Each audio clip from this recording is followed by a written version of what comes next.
Mata adalah panglima hati.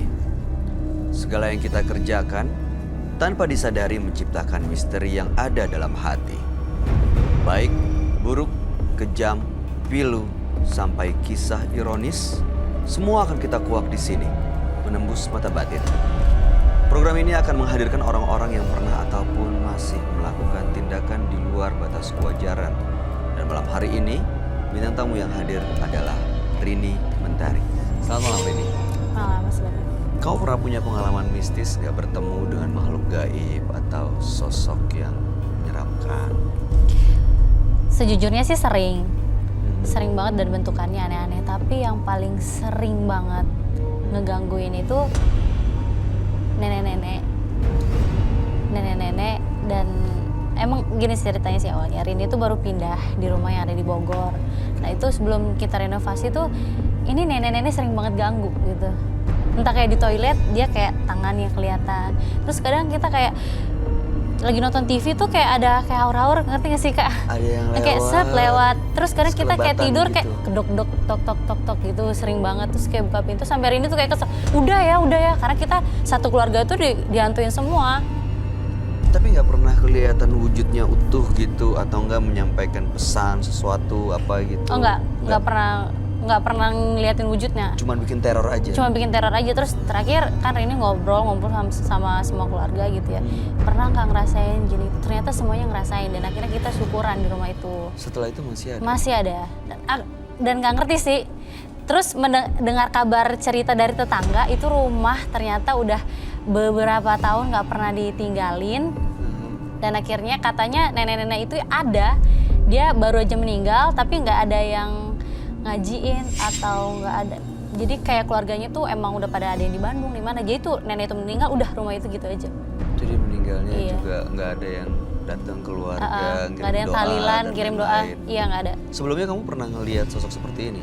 Atau pas di rumah yang ini? Di rumah yang ini sih. Sebelumnya nggak pernah ya? Sebelumnya ada bentukannya itu ada dulu rumah pas di Aceh. Itu lebih parah lagi yang kayak kepalanya gede banget gitu ya, mukanya merah, terus giginya ke atas gitu. Yang lihat aku bertiga sih, kakakku, sepupuku sama aku, kita bertiga terus kayak dia keluar gitu dari jendela. Oh gitu apa yang Terus kamu lakuin? kepalanya doang. Terus kita cuma teriak doang, tapi nenek almarhum nenekku tuh cuma kayak ngusir gitu doang, shush dengan santainya. Terus habis itu nggak balik lagi? Nggak balik lagi. Kayaknya kamu cukup sering ya Sering banget. makhluk-makhluk gaib gitu. Sering banget, apalagi kayak harimau gitu, suara harimau gitu sering banget. Apa emang peka ya? Gak tahu ya, mungkin aku peka tapi yang lain nggak kayak aku sih. Oke, kalau kamu lihat di studio kita merasakan sesuatu nggak atau melihat sesuatu gitu? Baunya sih nggak enak. Oke, mudah-mudahan bau ini nggak mengganggu ya. Iya sih. Dan juga mudah-mudahan malam hari ini. Tunggu kamu sumpah baik-baik ini aja. nggak enak. Kenapa? Nggak enak aja. Oke, kamu baik-baik aja kan ya? Iya. Kita akan segera ketemu dengan partisipan yang pertama ya. Partisipan yang pertama ini adalah seorang pria yang mengaku memiliki ilmu pelet. Malam hari ini kami akan panggil dia dengan nama samaran. Kami persilahkan Yudi.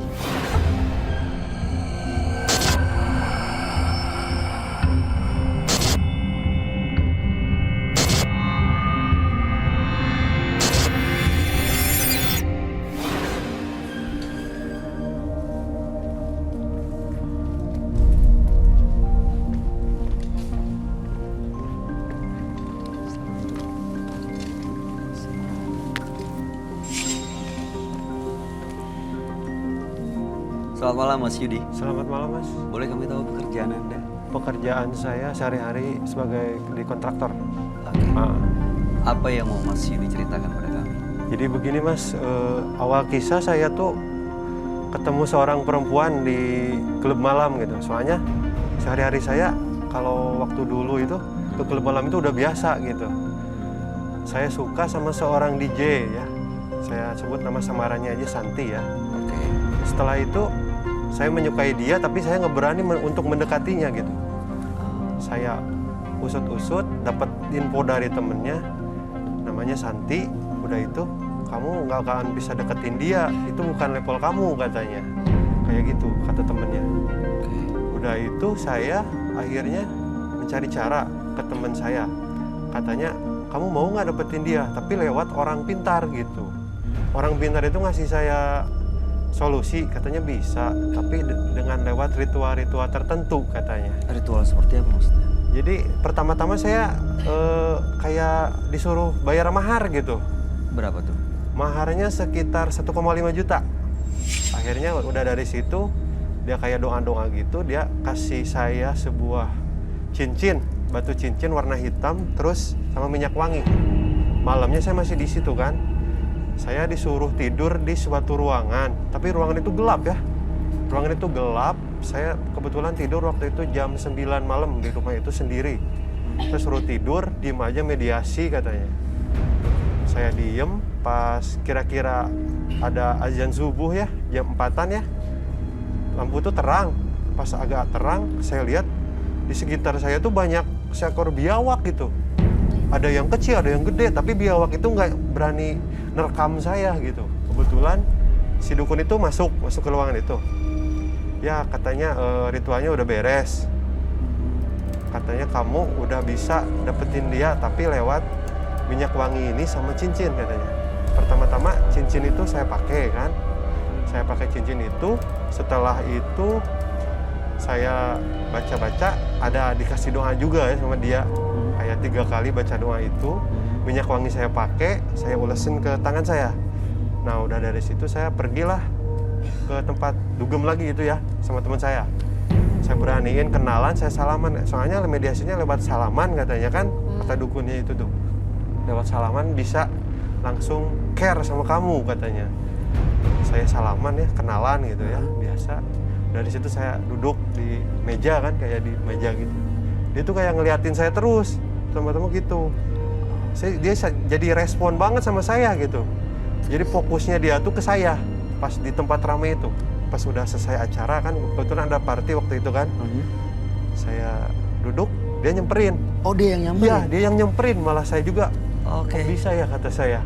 Sampai sehari waktu itu juga cewek itu memang bener-bener ngedeketin saya gitu. Saya kaget. Akhirnya kenalan.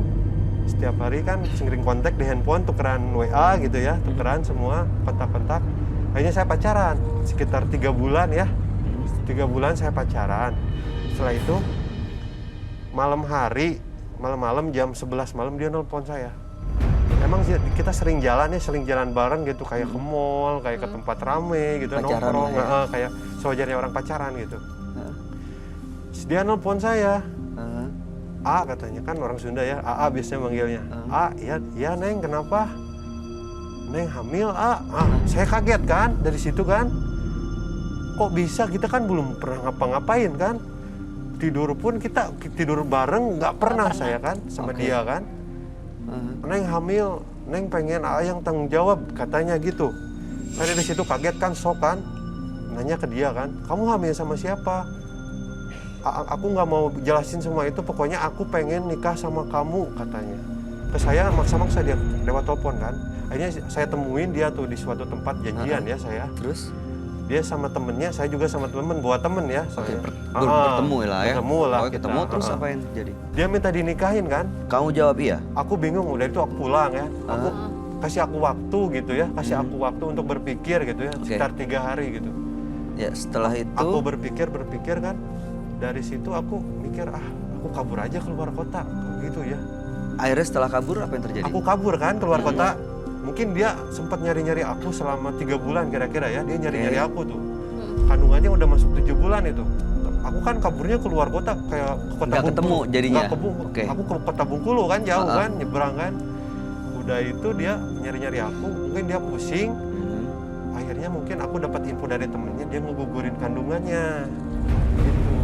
Udah itu dia sakit-sakitan, kata teman saya. Oke, Ada setelah info. sakit-sakitan? Saya kan dapet temen yang kebetulan dekat rumahnya sama dia. Ya, oke.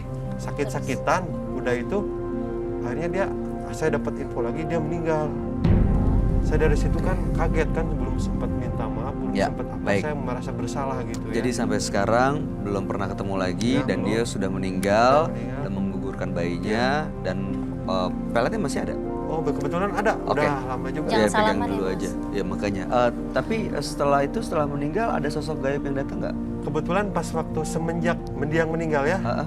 saya tuh setiap deketin cewek, Heeh. cewek itu ngerasa ketakutan sama saya. Saya Oke, aneh. baik. Kamu curiga ada sosok gaib Ya, sosok yang gaib. mengikuti dan mengganggu Ya. orang yang dekat lagi sama Ya. kamu. Baik, tujuan Anda datang malam hari ini ke Menembus Mata Batin untuk apa? Jadi saya untuk ini ya, tujuan saya ke sini ya, saya tuh ingin menghapus ilmu-ilmu pelet yang mungkin masih menempel di saya. Mungkin saya udah lama nggak pakai minyak wangi Tapi kayak takutnya cincin masih itu. ada ya, Nah, walaupun takutnya udah masih lama. ada. Baik, kami akan ajak Anda langsung ketemu dengan sahabat kami. Dia adalah seorang indigo. Kami persilahkan Roy Kiyoshi. Sebelumnya, tim Mata Batin sudah memberikan tanggal lahir dan nomor rumah partisipan kepada Roy Kiyoshi. Dengan mata batinnya, Roy akan membaca berdasarkan angka yang kami berikan. Yudi, tinggal di rumah bernomor 18. Terlahir tanggal 22 Januari 1991. Sosok yang ramah dan simpatik. Namun dia seringkali bertindak ceroboh, bahkan tak memikirkan konsekuensinya. Saya melihat Yudi terperangkap dalam ilmu yang ia dalami. Kecerobohannya membuat Yudi merasa dikejar oleh rasa bersalah. Saya melihat hantu perempuan yang hamil selalu mengikuti Yudi. Dan hantu perempuan ini sangat mengganggu sekali. Saya akan membantu memecahkan teka-teki misteri pada malam hari ini.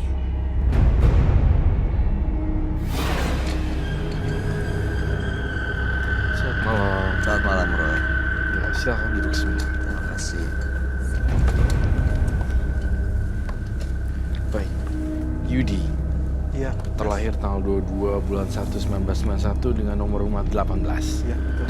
Yudi pernah menggunakan ilmu pelet untuk memikat seorang wanita, dan setelah pacaran, wanita itu menggugurkan kandungan yang bukan anak kamu, anak saya. dan dia meninggal dunia dikabarkan seperti itu. Dan sampai saat ini siap mendekati orang, mereka ketakutan karena seolah-olah ada makhluk gaib yang mengikuti. Iya. Dan malam hari ini maksud datang ke Menembus Mata Batin untuk melepas semua pelet-pelet yang masih tersisa. Iya, betul. Iya, sebelumnya itu Yudi, saya melihat nih, sebelum saya jauh lebih dalam melihat lebih dalam lagi, di sosok Yudi ini saya merasakan ada bau busuk di belakang tubuhnya Yudi. Saya ngerasa ini datangnya dari seperti aroma sundel bolong.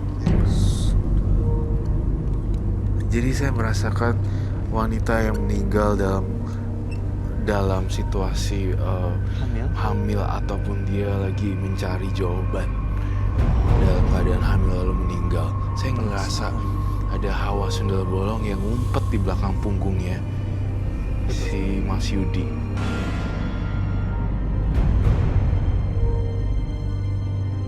Jadi baik ketika kita lihat dia lebih jauh, tampak sangat-sangat muda dan laki-laki yang sangat menawan. Namun di balik itu ketika saya lihat ada sosok hantu perempuan yang sedang hamil berdarah-darah. Ada di belakang Yudi sekarang. Betul, Mas. Saya juga sewaktu mau tidur kayak ada yang meluk gitu. Dan Rasanya saya ada yang curiga meluk ini adalah sosok perempuan yang kamu reject, yang kamu nggak mau. Yang ditolak gitu. Iya, saya tolak. Yang Soalnya saya ditolak. nggak ngerasa ini gitu, ngerasa ngambil dia gitu. Nggak ngerasa ngehamilin dia. Iya. Bahkan kamu sempat tidur kan harusnya sama dia. Iya. Tapi kok nggak hamil? Dari mana Iya, kamu bisa dapat kesimpulan bukan kamu yang hamilin? Mungkin nggak, bukan Anda. Mungkin nggak Anda terbaik. Pertanyaannya, maksud saya, apakah mungkin Anda yang menghamili? Anda melakukan Saya enggak sih, nggak terlalu jauh gitu kalau untuk melakukan berhubungan. Jadi, Tapi gini, yang tidak terlalu jauh melakukan artinya sudah melakukan tapi pakai Iya. pengaman. Iya, betul. mungkin karena ya suka masuk ke dunia malam, suka party Iya. dalam keadaan tidak